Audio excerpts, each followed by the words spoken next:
perlu perkenalan ya. Untuk kelas ulun kita akan mempelajari atau sharing keilmuan untuk 4 pengkajian atau anamnesa ya. Yang keempatnya ini mempunyai konsen keperawatan gawat darurat dan kritis. Keperawatan gawat darurat itu ada 2 anamnesa dan kritis 2 anamnesa. Misal contohnya kayak GCS dan Fourscore itu ada di pintu utama rumah sakit, biasanya di IGD ya atau gawat darurat. Lalu ada RAS juga camp ICU, itu biasanya di ruang intensive care unit atau di ruang ICU ya, yang notabene memang mempunyai perawatan yang lebih intensif. Sebelum kita start, di sini Bapak Ibu sudah pernah melakukan semua GCS? Pasti ya. Fourscore pernah melakukan? RAS? Camp ICU? Ada yang kerja di IGD? Di IGD?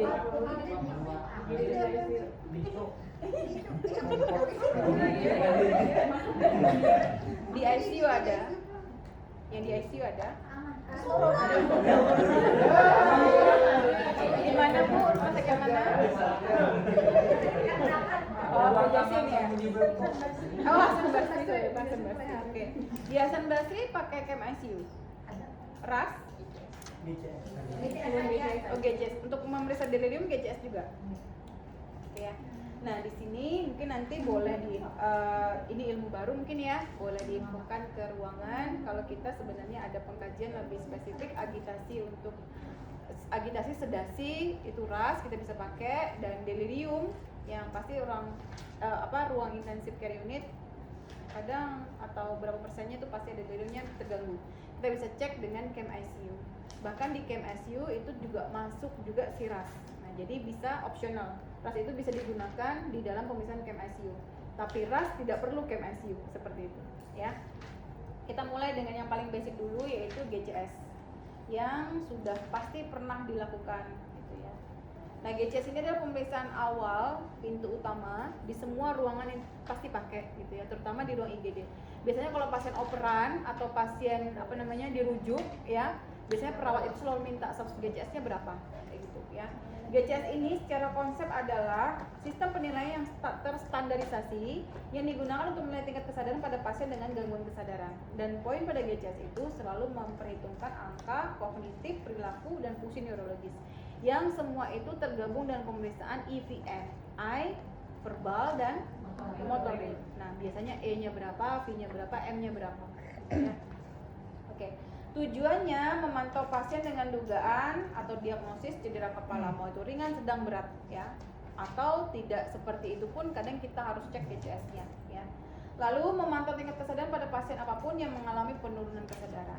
Oke. Nah, selanjutnya kita lihat alatnya apa yang diperlukan. Alatnya pasti table GCS ya, atau table skala 0,11 glow, dan pen light untuk alat bantu penyinaran nanti, sarung tangan besi. Nah, semuanya tindakan harus di APD ya. Untuk tahap kerja seperti biasa. Ini karena anamnesa, jadi tidak perlu yang harus bagaimana seperti antarkan alat ke sini, begitu tidak ya. Karena ini anamnesa ya, pengkajian gitu. Kita lebih banyak berkomunikasi dengan pasien atau memberikan arahan atau memberikan perintah ke pasien gitu ya. Dan pada OSCE kita tidak perlu menggunakan ini untuk ujian ya. Jadi empat skill ini tidak diujikan untuk OSCE, tapi nice to know untuk keilmuan kita ya. Jadi nanti tidak perlu belajar banget untuk ini ya. Boleh ini ke kanan, keluar dari sini, keluar gitu, tidak masalah ya gitu ya. Tapi nanti akan ada beberapa edukasi yang ulun kirimkan ke grup besar. Bapak Ibu boleh baca kalau punya waktu luang gitu ya. Nah, kita langsung ke table GCS sendiri. Nah, table GCS sendiri ulun pikir semuanya sama, di seluruh dunia sama gitu. Karena ulun cek beberapa hari sebelum ulun masuk kelas ini, ulun cek apa ada perubahankah format GCS ini. Ternyata sama dari yang UMB pakai dengan organisasi internasional yang sudah terstandarisasi itu sama gitu. Jadi tidak ada beda. Sepertinya pun di setiap institusi pun sama gitu ya. Nah, Yang dicek itu sudah pasti mata, verbal, dan motorik, dan scoringnya juga ada di sini. Ya, respon pasien yang kita harapkan itu sesuai dengan scoring, ulun pikir sama.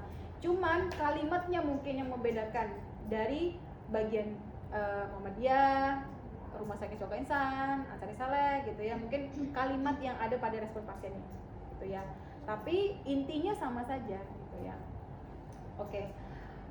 Untuk mata yang perlu dicek adalah bagaimana pergerakan bola mata, membuka atau tidaknya, merespon atau tidaknya. Dengan yang pertama kita bisa rangsang dengan suara. Misalnya kita baru masuk ke ruangan pasien, kita buka pintu, dia sudah membuka mata dan menoleh. Nah itu kan berarti normal ya, nilainya 4 gitu ya. Atau kita mengucapkan selamat pagi ibu, langsung membuka mata, nilainya 4 ya, berarti normal. Lalu kalau misalnya tidak membuka mata, misalnya assalamualaikum, selamat pagi ibu, ada respon, ibu boleh buka matanya sebentar, baru dibuka. Nah itu berarti 3, harus ada komen dulu, perintah ya, komando. Lalu dengan stimulus nyeri atau stimulus pain ya. Nah di sini kita perlukan stimulus pain. Nah biasanya kalau bapak ibu di ruangan atau di lingkungan menstimulus nyerinya dengan pakai apa? Dengan cara apa? Dengan pakai jari. Diapain jari? Apa? Dipakai apa? Apa tadi? Dengan apa? Cubit. Dicubit. Oke, dicubit di mana Pak? Tangan. Tadi ada yang di mamai katanya. Sebelumnya ada dicubit di area mamai. Oh, gitu. Terus apa lagi selain dicubit? Pakai dada, di dada tadi ya kalau nggak salah ya. Apa lagi? Ditepuk. Apa lagi? Itu ya, itu tadi sudah di bagian dada. Apa lagi? Nih, telapak ya, diginikan. Gitu. Oke ya. Nanti akan ulun infokan bagaimana stimulus nyeri yang mungkin baru ya begitu, dan yang tidak diperbolehkan apa nanti akan ulun infokan. Lalu di sini kita rangsang terhadap nyeri. Kalau terangsang dia dengan nyerinya, dengan stimulus nyeri kita nilainya 2. Tapi kalau nggak terangsang sama sekali, nyerinya responnya berarti skornya 1. Nah terus ada NT. Biasanya perawat menuliskan ENT, VNT, MNT. NT itu non testable. Artinya apa?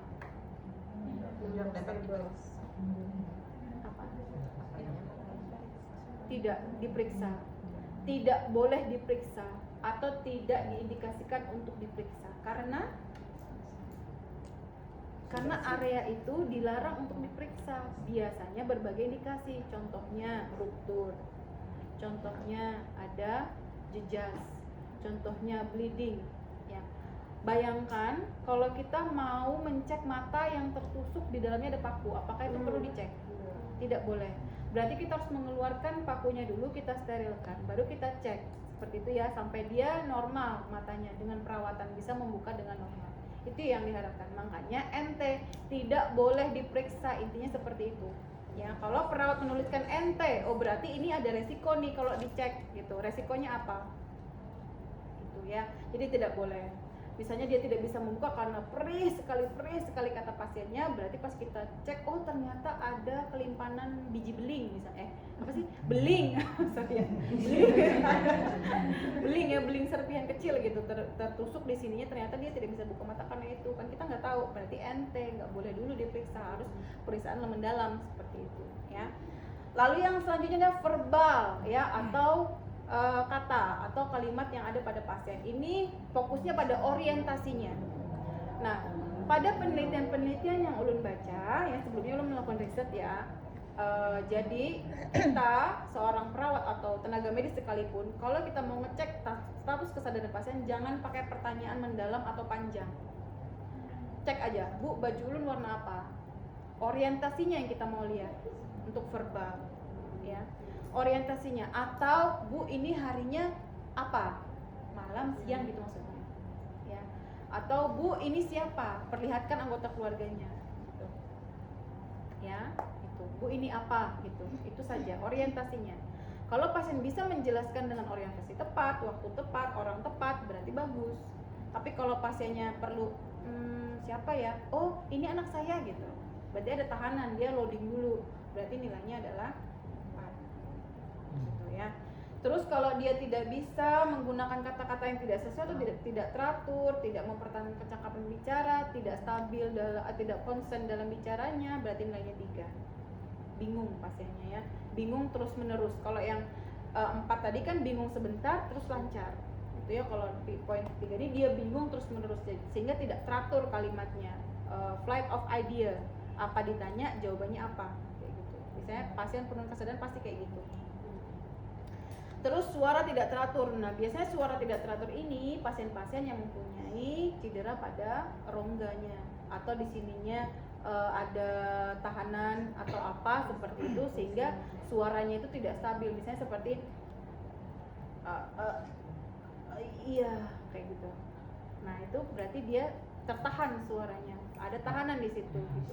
Kita boleh mengecek lanjut dengan NT atau kita boleh kasih poin 2 kalau kita yakin kalau itu tidak perlu pemeriksaan lebih dalam seperti itu ya. Lalu yang poin nilainya 1 dengan rangsangan nyeri. Dengan rangsangan nyeri dia tidak bisa merespon, tidak ada suara. Terus non stable, tidak diperbolehkan untuk diperiksa atau disarankan untuk diperiksa karena beresiko tinggi misalnya seperti itu ya. Lalu yang motorik, nah kalau motorik ini harapan kita adalah dia mematuhi perintah atau mengikuti komando. Coba angkat tangannya, angkat. Nah, misalnya coba kita, contohnya fleksi abnormal. Coba pengen angkat tangannya, ternyata tangannya malah begini. Nah berarti fleksinya abnormal ya. Jadi pengen cek sesuai dengan respon yang diberikan pasien. Kita rasa dengan nyeri dia langsung menangkis, berarti poinnya adalah 4. Seperti itu ya. Oke. Nah setelahnya ini nanti skor ini pian bulatin pian scoring nilainya berapa, kumulatifkan. Misalnya nilainya adalah 11, berarti dia mengalami delirium ya. Pasien delirium itu wajib harus berada di ruangan intensive care unit ya, harus naik ke atas nanti dicek dengan CAM ICU gitu, karena CAM ICU adalah pengkajian untuk status delirium pasien positif atau negatif kayak gitu. Jadi dokter bisa memberikan intervensi yang tepat untuk pasien. Nah di sini ada 1, 2, 3, 4, 5, 6, 7 status kesadaran ini harus di luar kepala perawat ya. Jadi perawat sudah harus hafal gitu. Kompos mentis 14-15, apatis 12-13, delirium 10-11, somnolen 7-9, stupor 5-6, semi koma 4, koma 3. Ini kalau di penelitian skalanya apa? Hah? Ordinal. Orientasinya gitu ya. Ini mulai lemah ya sepertinya. Sabar, 1 skill lagi ya. Oke. Nah selanjutnya setelah kita menentukan ini, kita bisa memberikan pasien ini harus diapain gitu ya. Kalau pasiennya apatis saja, oh berarti ini masih bisanya di rawat inap kayak gitu. Tapi kalau sudah delirium, somnolen, stupor koma, bahkan koma, nah itu nggak bisa lagi di ruangan IGD atau ruangan rawat inap, harus benar-benar yang di intensive care unit yang memang optimal dalam observasi ya. Nah, makanya ruang ICU itu beda dengan ruang-ruang yang lain. Kalau ruang yang lain kan seperti ini, ada masing-masing room ya. Kalau ruang ICU itu standarnya itu harus ruang terbuka, bed berjajar, dan status pasien. Status pasien itu harus berada pada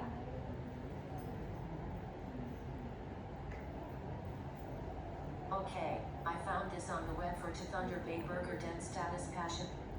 Status pasien itu harus berada pada masing-masing pasiennya supaya perawat bisa memonitoring dengan cepat dan situasional seperti itu ya. Dan biasanya pasien perawat-perawat ICU ini perawat-perawat yang sudah mempunyai pelatihan yang terstandar.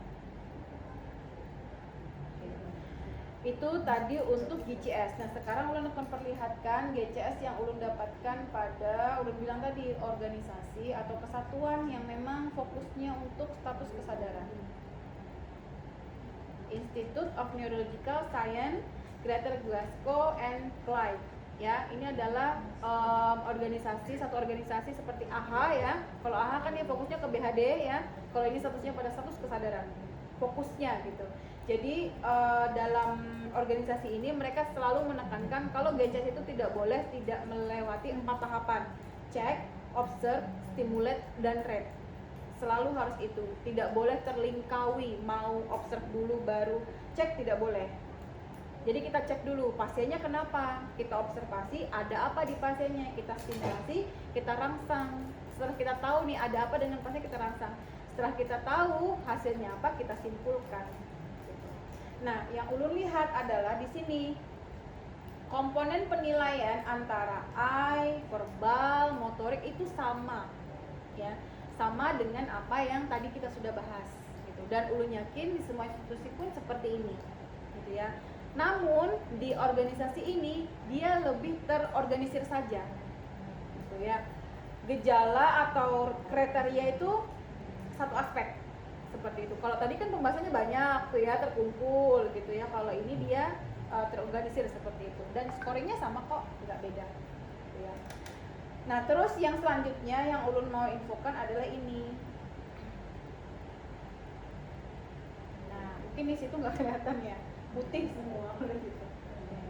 Di sini adalah site for physical stimulasi. Jadi rangsangan nyeri yang direkomendasikan pada organisasi ini ada 3, yaitu fingertip pressure, trapezius pinch, dan supraorbital. Gitu, ya. Nah, jadi kita kalau mau anamnesa pasien pasti bawa pulpen, ya minimal pulpen atau pensil, gitu. Pasti bawa, nggak mungkin kita menulis dengan apa gitu, pakai tab atau iPad pun kita harus pakai pensilnya, gitu ya. Jadi kita harus pakai pensil ini, kita gunakan untuk menstimulus nyeri pasien dengan level rendah dulu ke tangan pasien di sini. Mau di sini boleh, sini boleh, sini boleh, sini boleh, gitu ya. Jadi di sini kita tekankan begini dengan kurun waktu 10 detik. Only 10 seconds, ya. Cuman 10 detik, tidak dianjurkan lebih. Setelah 10 detik kita lihat responnya. Kalau dia tidak merespon, diapain? Kita bisa menaikkan level nyerinya. Gitu ya. Tapi kalau dia merespon, Bu, sebelum 10 detik apa yang kita lakukan? Ya, itulah hasilnya. Berarti dia merespon dengan tingkat nyeri yang rendah. Dengan stimulus pen tadi. Terus yang kedua adalah trapezius pinch di sini. Biasanya kalau kita dipijat tuh ya, di sini kita pegang-pegangnya. Sini nih. Nah, kalau orang kurus ya, biasanya kelihatan trapeziusnya karena di sini ada lekukan clavicula. Kalau orang besar nggak masalah, tetap ada trapeziusnya. Pokoknya di area sini ya, dipicik dengan ibu jari. Tangan ini di belakang, ini mengcover bagian belakang karena pasien berbaring pasti. Gitu ya. Jadi dipicik selama 10 detik. Nah, ini medium. Ya. Kalau pasien tidak merespon dengan medium, kita bisa naikkan lagi dengan high stimulus pain, yaitu supraorbital pinch. Supraorbital node. Supraorbital node itu berada pada bawah alis dan di atas kelopak. Ya, nanti ditekan seperti ini. Nyeri ini adalah saraf, banyak sistem saraf di sini. Ya, karena ini area kepala ya, frontal. Kalau kita tekan di sini, Bapak Ibu sekalian, nyerinya itu akan mengcover semua kepala. Gitu ya, dia mengcover bagian kepala. Itu yang dimaksud dengan nyerinya tingkat high. Bagian pian ingat numeric rating scale untuk pengkajian nyeri. Numeric rating scale itu terdiri dari 0 sampai 10. Dikatakan kalau pasien sangat nyeri atau luar biasa nyerinya 10, dia tidak merespon lagi, au, aduh, enggak. Tapi bisa sampai dengan keadaan pingsan. Nah, level nyeri supraorbital nodes adalah level itu, high. Gitu ya. Kita aja kalau sakit gigi nyerinya sampai ke kepala luar biasa ya, daripada yang kita tersayat lading misalnya. au-aunya luar biasa kalau sudah ke kepala gitu, bahkan berbicara pun tidak bisa. Itu yang dimaksud. Jadi nyerinya ini bisa mengcover seluruh bagian kepala, itu level high ya. Nah sekarang tidak disarankan untuk di daerah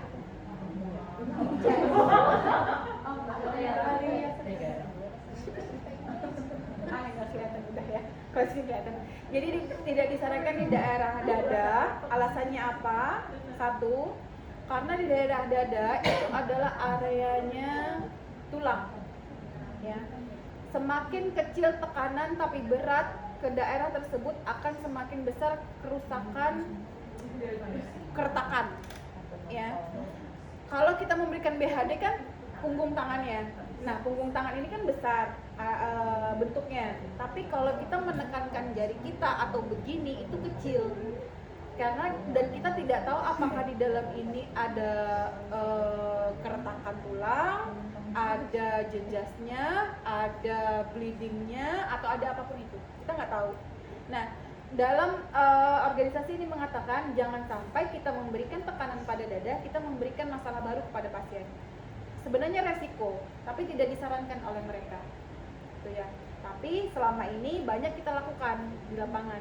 Ya, Ulun juga sering melihat, biasanya pasien perawat tuh ngerespon stimulus nyeri itu dipulas di dada. Iya, karena nyeri yang diinginkan adalah nyeri yang kuat ya, makanya dipulas di dada, di pertengahan sternum, gitu ya. Dan itu tidak disarankan. Selain akan membekas ya, belum lagi kalau kukunya panjang, kulitnya terangkat ya, dicari biar dengan pasiennya mana nama mulas aku semalam gitu.